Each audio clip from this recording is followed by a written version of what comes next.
Deep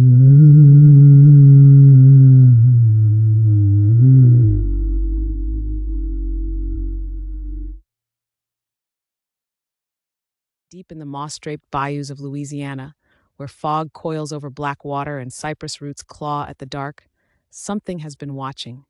They call it the Rougarou, part man, part wolf, a cursed soul condemned to stalk the swamps, hunting those who have strayed from the faith.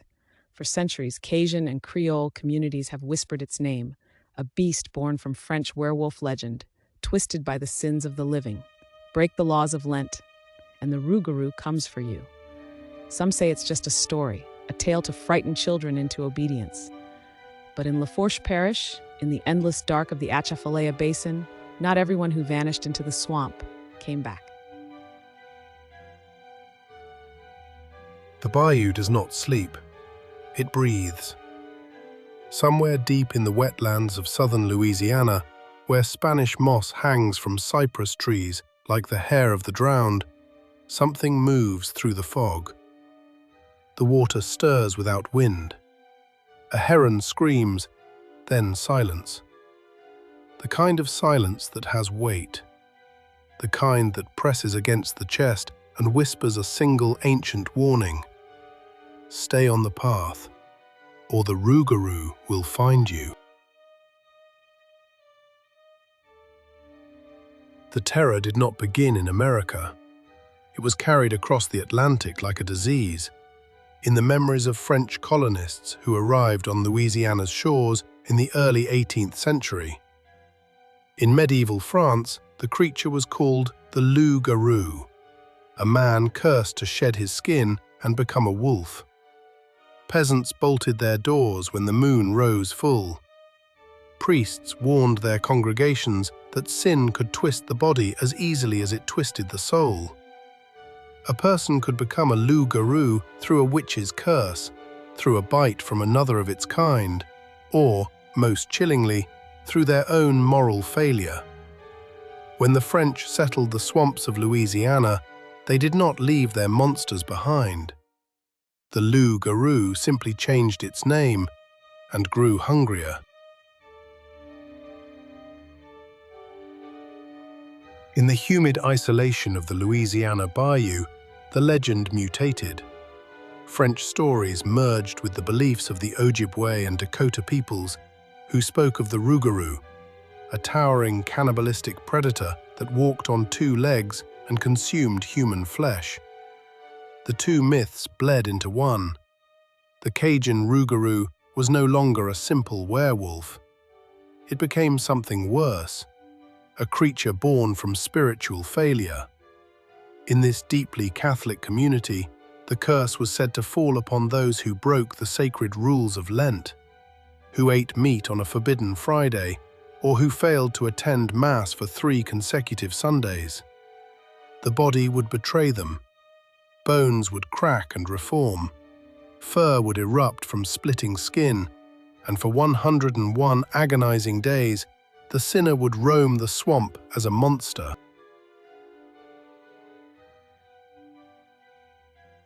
Those who claim to have seen it describe a nightmare-given form. The Rougarou is said to stand up to 8 feet tall, a towering fusion of man and wolf. Its body is dense with muscle beneath a matted coat of dark fur that ranges from deep brown to pitch black. Its hands end in claws capable of shredding flesh from bone. But it is the face that haunts survivors most.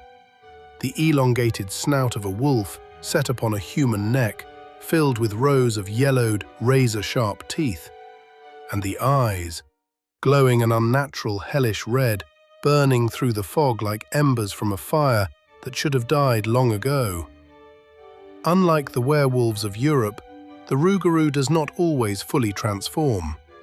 Some accounts describe a thing caught between, still wearing a human's posture, still carrying a human's grief, but wrapped in the skin of something that has forgotten what mercy means.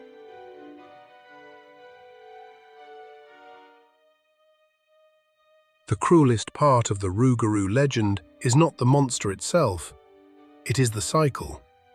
According to Cajun tradition, The curse cannot simply end. It must be transferred.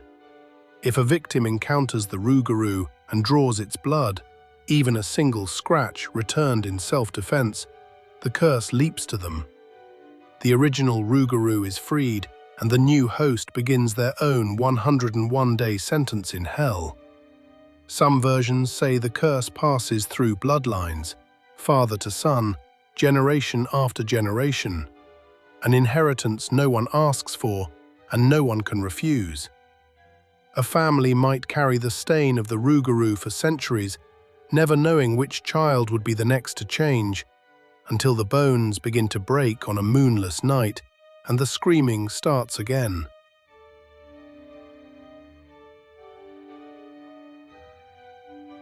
The Catholic Church in Louisiana did not dismiss the Rougarou, it weaponized it. During Lent, priests stood before their congregations and spoke of the creature not as superstition, but as divine consequence. Fail to observe the holy days, they warned, and the Rougarou will be your penance. In a region where faith was the mortar holding communities together, the threat was devastatingly effective. The Rougarou became the enforcer of God's law in the Bayou, a fanged reminder that in the swamps of Louisiana, sin did not go unpunished. It watched from the tree line, it waited in the water, and it always knew, who had broken their vows. In the 1700s, French colonists filed the first reports. A man, they said, had broken a Lenten fast and been cursed by a witch. For 101 nights, he was seen prowling the edges of settlements, no longer human, no longer recognizable even to his own family. The sightings never stopped. In 2016, a man driving home late on a rural Louisiana highway slammed his brakes when something stepped onto the road ahead. It stood on two legs. It had the body of a man and the head of a wolf. It turned to look at him, and then it was gone, vanishing into the tree line before his headlights could fully catch it. In 2019, a group of hikers deep in the bayou reported a large fur-covered figure watching them from across a stretch of black water. Its eyes, they said, glowed. They did not stay to investigate. They ran, and behind them something followed, crashing through the underbrush before the swamp swallowed the sound whole. But the people of the bayou are not helpless. Generations of living beside the terror have produced their own defenses. Rituals as old as the curse itself. A branch of wild rose placed across the doorstep is said to bar the creature's entry. A necklace of garlic worn close to the skin. A pocket filled with salt. But the most fascinating defense is also the strangest. 13 small objects, coins, beans, pebbles, placed in a bowl of water outside the door. The Rougarou, bound by some unknowable compulsion, must stop and count them. But the number 13 confounds it. Again and again it counts, losing its place, starting over, trapped in an endless loop until dawn breaks over the cypress trees and the beast is forced to retreat into the darkness from which it came.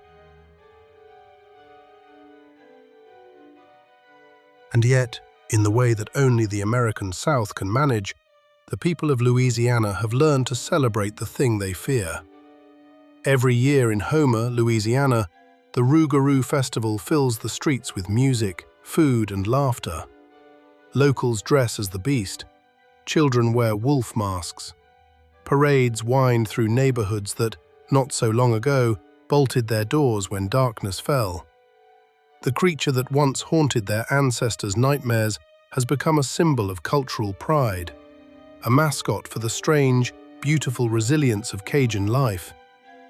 But when the festival ends and the costumes come off, and the last streetlight flickers at the edge of the bayou, the old fear returns. Because deep down, every soul in Louisiana knows the truth. Legends do not survive for 300 years because they are fiction. They survive because they are warnings. The swamps of Louisiana still breathe with their own dark life. The cypress trees still reach. The fog still rolls in at dusk, thick enough to swallow a person whole.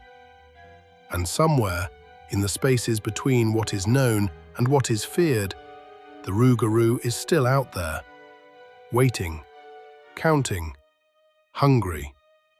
The bayou does not forget, and neither does the beast. In